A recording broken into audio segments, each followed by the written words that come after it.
My husband handed me divorce papers on the same evening I came home with the promotion letter that would change our finances forever. He said, "I've been unhappy for a long time." I said, "Okay, I'll call my lawyer in the morning." What he didn't know was that I already had one.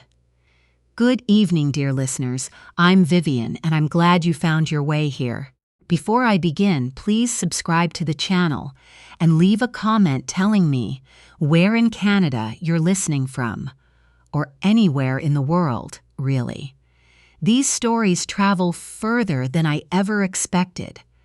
I need to tell you about the year I turned 42, because that was the year two things happened at the same time, and the collision of them changed everything I thought I understood about my own life. The first thing, after 17 years as a financial analyst at a mid-size asset management firm in Ottawa, I was offered the position of Chief Financial Officer.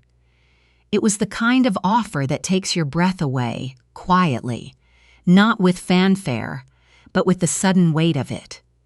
A title, a significant salary increase, a seat at the table I had spent nearly 2 decades working toward. The second thing, my husband of 14 years, a man named Gregory Harmon, handed me a manila envelope across our kitchen island on the same Thursday evening I brought that letter home and told me he had been unhappy for a long time. I stood there holding 2 envelopes, one in each hand, and I looked at Gregory across the granite countertop we had chosen together at a showroom in Canada 9 years ago, and I understood with a clarity that arrived all at once that I had been reading the wrong documents for months. Gregory and I had met at a fundraising gala for the Ottawa Hospital Foundation when I was 27 and he was 31. He worked in commercial real estate, charming and quick, the kind of man who made every room feel slightly more interesting than it had been before he arrived. We married after 3 years together. We bought a semi-detached in the Glebe. We talked about children in the abstract way that people do when they believe there is always more time. Then 1 year passed, and another, and eventually the abstract conversation became a quiet grief we carried separately, then together, then apart again. It is strange how loss that goes unspoken can widen the space between two people without either of them noticing until the distance has become something structural.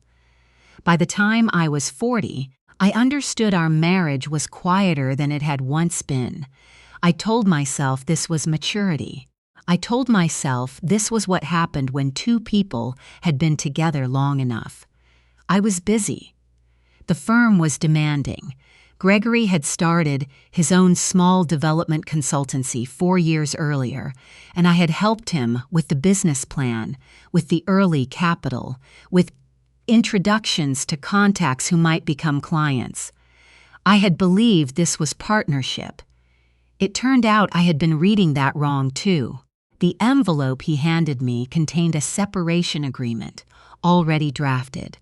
The language was clean and precise, which told me immediately that this had not been prepared last week. A lawyer had written it. Decisions had been made. I was the last person in the room to be informed. I read the first page standing at the kitchen island. Then I set it down. "How long?" I asked. "A while," he said. He did not elaborate. I did not press. I picked up my own envelope, the one with the CFO offer letter, and I put it in my bag without showing it to him. Some instinct I didn't fully understand yet told me to be still, to measure before I spoke, to understand the structure before I touched a single wall. "I'll need some time to review this," I said. He nodded, clearly relieved that I hadn't cried. I went upstairs. I sat on the edge of our bed. My bed, I was already thinking of it as mine, and I held both envelopes in my lap for a long time. The separation agreement was 41 pages. I read all of it that night. What it proposed was this: an even division of the matrimonial home, which we had purchased for $680, 0011 years earlier, and which had appreciated considerably in the years since. A split of our joint savings, division of the RRSP accounts we had built together. It also proposed in careful language near the end that the shares Gregory held as a client referral from my professional network, a favor I had arranged 3 years into his consultancy because I had believed in him and wanted him to succeed, be classified as his separate business asset. I read that clause 3 times. He had already decided what belonged to him. He had decided before he handed me that envelope, before that evening, before whatever moment he had identified as the end. He had spent time with a lawyer working out which assets to claim, and in those calculations he had included things that existed because of my professional relationships, my credibility, my career. I slept 4 hours. In the morning I got up, made coffee, and sat at the kitchen table with a legal pad.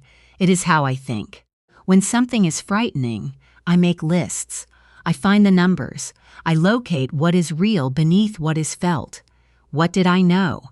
A separation agreement drafted in advance by a lawyer I didn't recognize, proposing asset divisions that favored him, including a business interest built partly on foundations I had provided. What didn't I know? Why? When the decision had actually been made, whether there was something or someone I was missing. That last question sat at the edge of the list. I didn't write it down, but I circled it in my mind with the kind of careful attention you give to a figure that doesn't reconcile with the rest of the ledger. I called in a personal day from work and drove to a coffee shop in Westboro I had been to only once before, far enough from our neighborhood and from my office that I was unlikely to see anyone I knew. I ordered a flat white. I sat by the window, and I began to think with the same discipline I brought to a financial audit. The first thing I needed was a lawyer, not a confrontation, not a conversation, not an attempt to understand Gregory's feelings or change his mind, a lawyer. The separation agreement had been drafted by someone on his side. I needed someone on mine. I had a contact, a woman I had met through a board governance seminar 2 years earlier, who had mentioned her sister was a family law practitioner in Ottawa. I found the name in my phone, Catherine Rousseau, partner at a firm on Elgin Street. I sent a brief email that afternoon. Her assistant called me within the hour. They had an opening Friday at 10. I drove home that evening, and Gregory was already there, making dinner with the slightly overcorrected cheerfulness of someone who has done something they know was not kind and is now attempting to normalize the atmosphere. He asked about my day. I said it was fine. I asked about his. He said busy, always busy. We ate together at the table where we had eaten together for 14 years, and the conversation was light and precisely nothing. I watched him the way you watch a set of numbers when you suspect the totals have been manipulated, looking for what doesn't add up, looking for what has been moved or obscured. 3 days later, I had my answer, though not from Gregory. It came from a detail so small he probably never considered it. I had a habit, when working from home, of using our shared tablet for personal browsing while my work laptop ran updates. Gregory used it too, mostly for news, and the occasional property listing he was tracking for a client. It sat on the kitchen counter, always charging. Neither of us had ever thought much about it. On a Tuesday afternoon, I picked it up to check the weather. The browser was open, and the last tab Gregory had not closed was a restaurant reservation confirmation. A table for 7:30 p.m. at a place in the Byward Market I had never been to. The reservation was for a Saturday 3 weeks earlier. Gregory had told me he was in Toronto that weekend for a site visit. I did not touch anything. I took a photograph of the screen with my personal phone. Then I set the tablet back on the counter exactly as it had been, and I went upstairs and sat on the bed. My hands were completely steady. That surprised me. I thought about that Saturday 3 weeks ago. Gregory had left Friday morning. He had texted me from what he said was his hotel. He had come home Sunday evening smelling of the same cedar soap he always used, carrying a Tim Hortons cup from the highway, entirely unremarkable. I opened my personal email and wrote to Catherine Rousseau's office. I asked if we could discuss additional documentation at Friday's meeting. I said I had some materials I thought were relevant. Her assistant confirmed within the hour. Over the next 2 evenings, I did what I should have done the moment I received that envelope. I went through our joint financial accounts, every transaction in the past 18 months. I had always managed our household finances. Gregory preferred to leave the accounting to me, which he framed as trust, and I had accepted as partnership. So I knew the accounts well. What I found, when I looked carefully rather than routinely, were patterns I had not noticed because I had not been looking for them. Restaurant charges on the joint visa, midweek evenings, at places neither of us had mentioned. A hotel charge in Montreal in February for a single night, at a time Gregory had told me he was visiting his brother in Kingston. His brother, I knew from a conversation 4 months earlier, had actually been in Florida that whole month. I documented everything: dates, amounts, locations. I photographed the statements. I moved copies to a personal cloud account on an email address I had created years ago for a freelance consulting project and never linked to our shared devices. I kept notes in a folder on my phone titled with the name of a long-concluded audit file. Boring. Invisible. By Thursday night I had a file. By Friday morning I had a folder. And Gregory still thought I was quietly processing his separation agreement.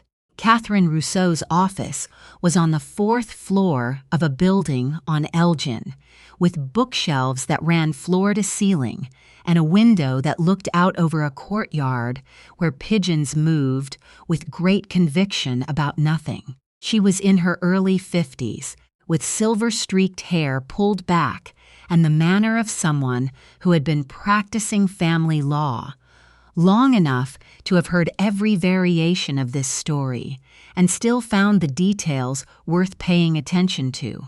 She shook my hand and offered tea and sat across from me with a legal pad and did not write anything on it until I had finished speaking. I told her everything: the envelope, the 41 pages, the Saturday reservation and the February Montreal hotel, the financial discrepancies, the business interest that existed because of my professional network. When I finished, she wrote something, considered it, and looked up. "You haven't confronted him. No. Good. Don't. Not yet." She set her pen down. "Here's what I want you to understand about your situation. Ontario is an equitable distribution province for married couples. Net family property is equalized. Each spouse has a right to half the difference in net worth gained during the marriage. The matrimonial home has special treatment, what he's proposed in that agreement." She tapped the folder I had brought, "significantly undervalues your contributions and overstates his claim on several items. The business interest question alone is worth examining carefully. If those client relationships came from your professional network, your referrals, your credibility, there's an argument that he was benefiting from a marital asset." I wrote the word equalization in my mind and underlined it twice. She walked me through the process, what we would need, what I should gather, what I should not do. Before I left, she gave me a list of instructions and one piece of advice I have not forgotten. "You're the one with the cleaner hands. Behave like it at all times."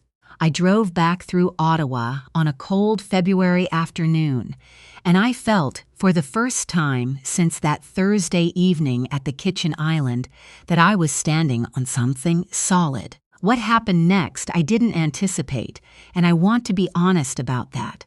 I had been composed. I had been methodical. But there was a Wednesday evening, about 10 days after I met with Catherine, when I sat in the bathroom with the door locked and cried for 40 minutes in a way that had nothing to do with strategy. Grief doesn't wait for a convenient moment. The version of my life I had believed was real, the one where Gregory and I were partners, where the quiet between us was simply the quiet of a long marriage, where the life we had built together was actually shared, that version had to be mourned. And mourning it was not the same as losing the argument. I allowed myself those 40 minutes. Then I washed my face and went back to work. Catherine had, in our Friday meeting, mentioned that she occasionally worked with a financial investigator. Not an extravagance, she had said, but in cases where one party has had control of business finances, a second set of professional eyes could reveal things that weren't visible in personal account statements alone. She gave me the name David Okafor, a certified forensic accountant who had previously worked with the Ontario Securities Commission. Quiet, meticulous, she said, used to finding things that don't want to be found. I authorized the engagement the following week. What David Okafor found, over the course of the next 3 weeks, went considerably beyond restaurant reservations. Gregory's consultancy, Harmon Development Advisory, had a client roster that included 4 companies that had come directly from introductions I had made. 2 of them were significant. Over the past 30 months, these clients had paid Harmon Development Advisory a combined total approaching $400,000 in consulting fees. Gregory had reported this income on his personal corporate returns, which was appropriate. What was not appropriate, and what David flagged with the calm precision of someone reading a grocery list, was that he had subsequently transferred a portion of these earnings to a secondary holding company I had not known existed, a numbered company registered in Ontario 18 months ago. The transfers were structured in amounts just below the threshold that would trigger automatic reporting flags. I sat in David's office on a snowy Tuesday morning in early March and listened to him explain this with the same expression I imagine I wear when I am explaining a complex tax treatment to a client. Matter of fact, here are the figures. Here is what they mean. He was moving money, I said. It appears so. Whether in anticipation of the separation or for another reason, I can't say with certainty. The timing is consistent with the former. I asked him to prepare a full report. He said he would have it within the week. I forwarded his preliminary findings to Catherine that evening. She called me the next morning. "This changes the picture significantly," she said. "The undisclosed holding company, the transfers, the timing. This is not a clean separation agreement anymore. This is concealment of marital assets, potentially. We need to respond to his agreement formally, and we need to do it on our terms." What does that look like? It looks like we file our own response to the proposed terms, with full disclosure requirements attached. We ask for production of all financial records for both his personal accounts and Harmon Development Advisory for the past 3 years. And we ask a judge to take a look at this numbered company. She paused. "He thought he was handing you paperwork and waiting for you to ask how much you were getting. He didn't expect an audit." I thought about Gregory in the kitchen that Thursday evening, his relief when I hadn't cried, his cheerful dinners, his unremarkable Sunday returns from places he had not been. He had underestimated me the way people sometimes underestimate the accountant in the room. We are quiet. We are methodical. We do not, as a rule, make dramatic announcements. We simply find the number that doesn't balance, and then we follow it to its source. We filed our formal response in March. Gregory called me 20 minutes after his lawyer received it. I let the call go to voicemail. When he called again, I answered, "What are you doing?" His voice was even, but only just. "Responding to your agreement," I said, "the way one does." "You've asked for 3 years of business records, Claire." 3 years, yes, I said. "I have." A silence. "We don't need to make this complicated," he said. "We can sit down. We can talk about this reasonably." "Your lawyer can call Catherine Rousseau," I said. "That's the reasonable path now."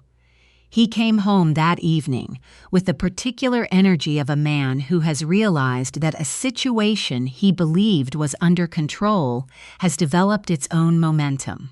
He was not angry, not exactly. He was recalibrating. I recognized the look.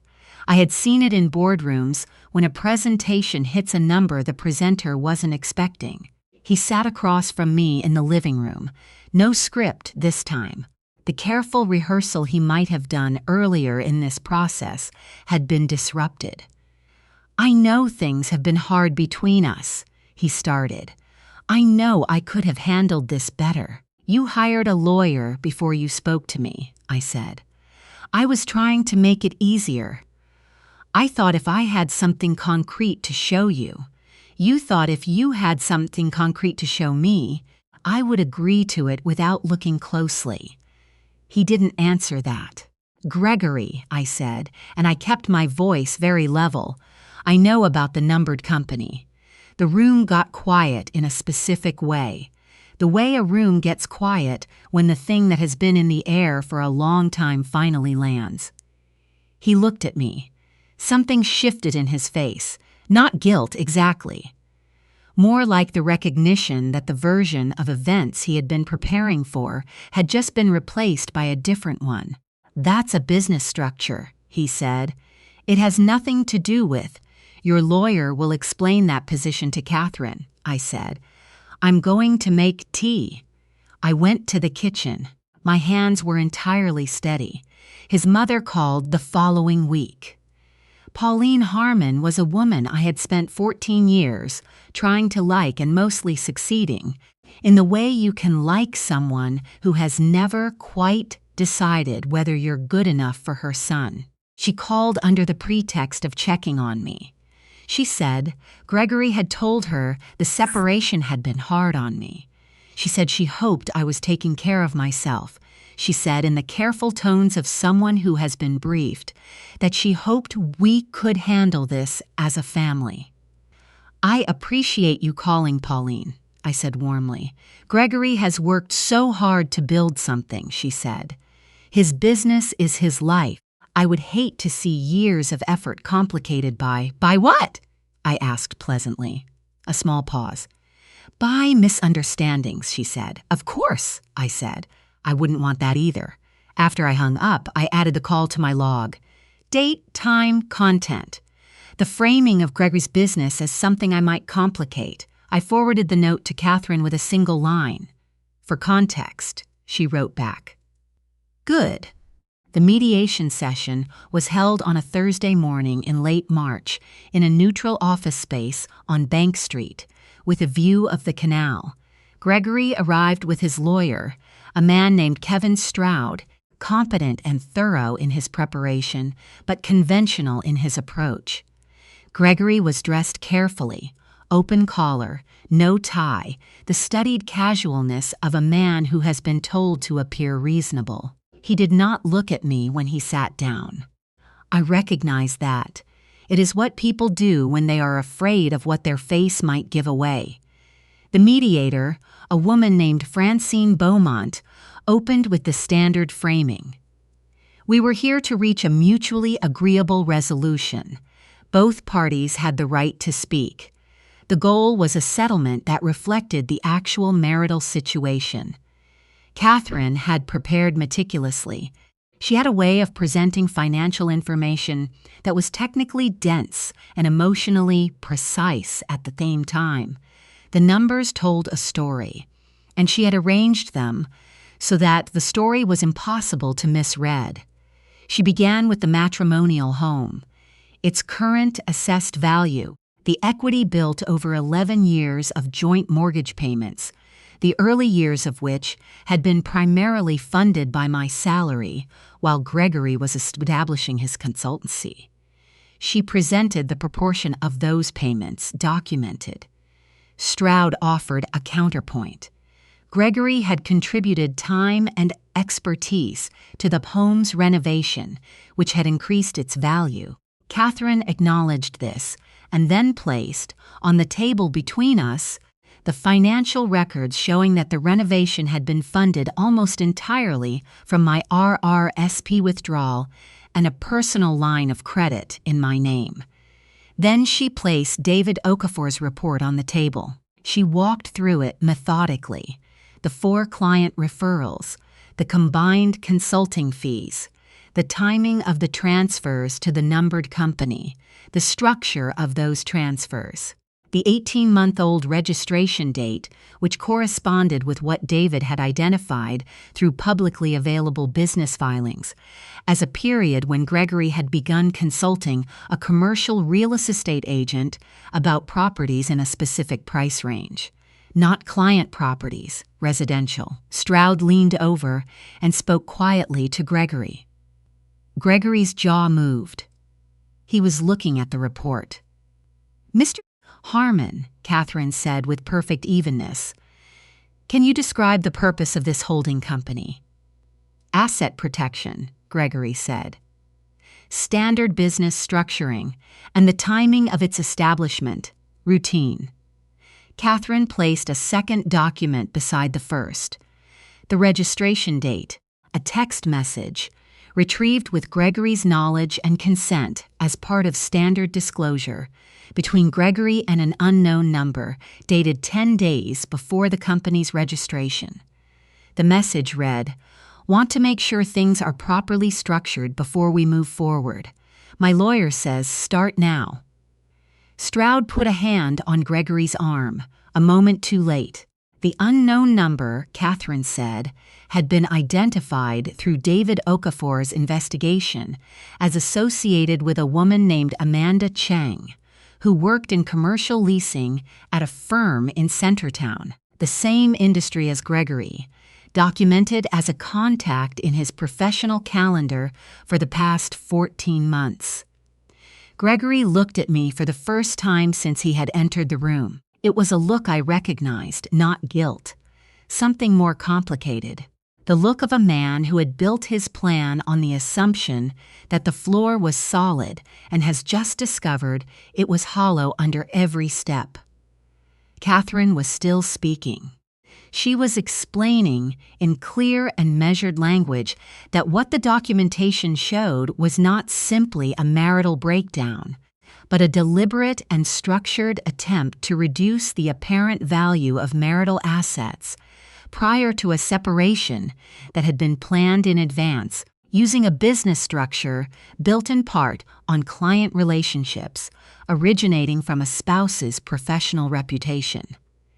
"This is not a misunderstanding," she said. "This is a pattern." Stroud requested a recess. "Of course," Catherine said. I stood at the window during the recess and looked at the canal below. It was still partly frozen, the way the Ottawa River sometimes still is in late March, the ice thinning and dark at the edges. I thought about the woman who had stood in the kitchen on a Thursday evening, holding 2 envelopes, one in each hand. She had not known exactly what she was holding yet, but she had been still enough to find out. The recess lasted 25 minutes. When Stroud and Gregory returned, Stroud's posture had changed. The prepared positions he had come in with had been rearranged by the weight of what was on the table. He said the word settlement for the first time. I looked at Catherine, a small, controlled nod. We had the conversation. The negotiation that followed lasted 4 weeks. Catherine was consistent and unyielding in a way I found genuinely instructive. She knew the law precisely, and she knew how to use what we had. The undisclosed transfers gave us leverage that the original separation agreement had been designed to prevent me from having. The business interest built on my professional network gave us a legitimate claim that his agreement had attempted to quietly erase. Stroud pushed back on several points. The holding company, he argued, was a legitimate business structure. Catherine agreed, and then noted that its timing and the pattern of transfers remained matters the court would find interesting. He argued that the client referrals were professional courtesy, not a compensable marital contribution. Catherine noted that professional courtesy, backed by a 14-year marital relationship and a CFO-level professional reputation, had a calculable economic value in the context of equalization. Gregory's lawyer, I later understood, had not been expecting the forensic accounting. That had not been in his model of how this would go. He had arrived at this process with a client who believed he had done the groundwork. He had not anticipated that the groundwork had been done more thoroughly on the other side. On a Thursday morning in April, we reached a final agreement. I received my full equalized share of the matrimonial home, reflecting both the current market value and the disproportionate payment history that had been documented.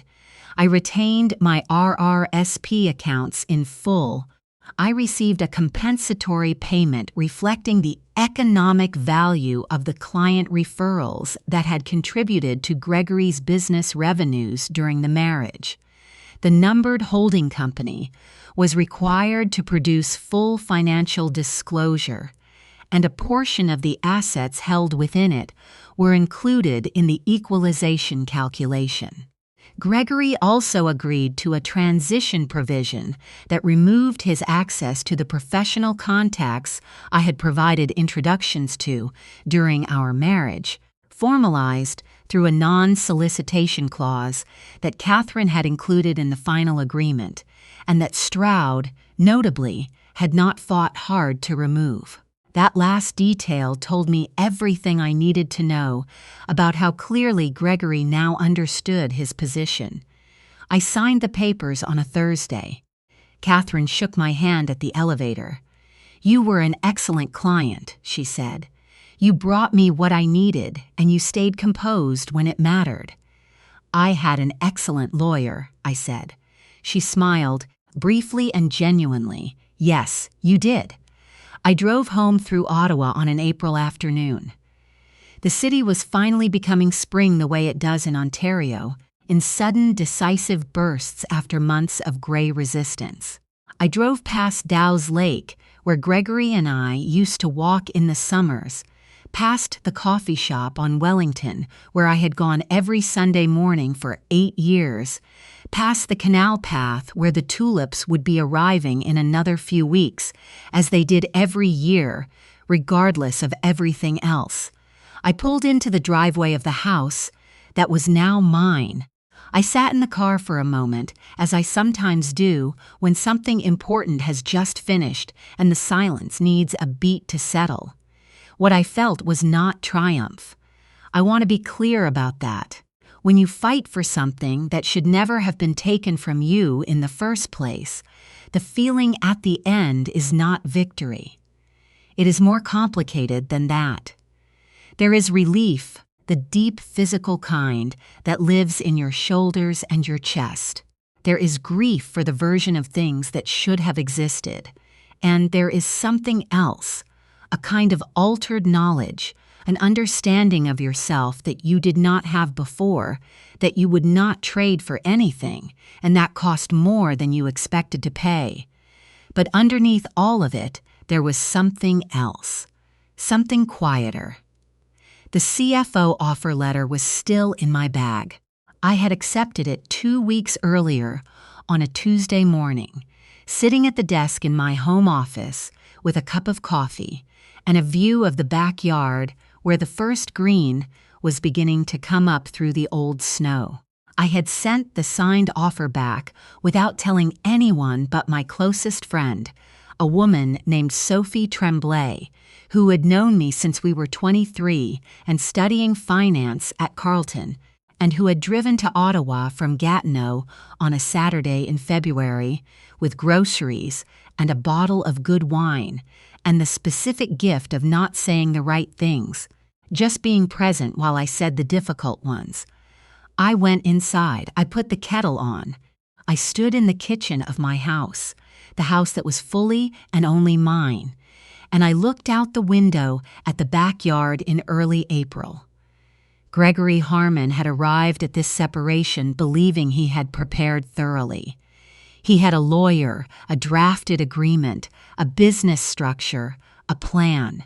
He had believed that 14 years of living with someone meant he understood what they were capable of. He had not understood, when he handed me that envelope, that the person he had underestimated had spent 17 years learning to read documents that do not want to be understood, that the quiet in me was not absence, that still water and shallow water are not the same thing. Amanda Cheng, I learned months later through a mutual professional contact who mentioned it without apparent agenda, had ended the relationship with Gregory in the summer. I did not know the details and did not ask. What I heard, briefly, was that the financial realities of the settlement had been a source of significant tension. A future that had been planned around resources that the settlement had redistributed was a different future than the one either of them had imagined. I found, to my own mild surprise, that I had no particular feeling about it. Gregory was the father of no children of mine, but he was the man I had chosen at 27. That part of my life had been real. It deserved to be grieved, and I had grieved it. What remained was not bitterness, just the clear and ordinary sense of what was true. I started the CFO role on a Tuesday in May, the first warm week of the year in Ottawa. My new office had a view of the market and a window I could open when the afternoon got stuffy, which I did, and often. My colleagues noticed something in me that I heard described, once, as settled. A steadiness in meetings, a patience that hadn't been visible before, a willingness to hold a position under pressure without raising my voice. My predecessor, who stayed on in a transition capacity, told me after our third week of overlap that I seemed, and she searched for the word, resolved. I smiled and said it had been a demanding year. Sophie came in June, and we had dinner at a restaurant on Preston Street and talked too late about everything and nothing, and she made me laugh twice genuinely, which I had not done enough of in the preceding months.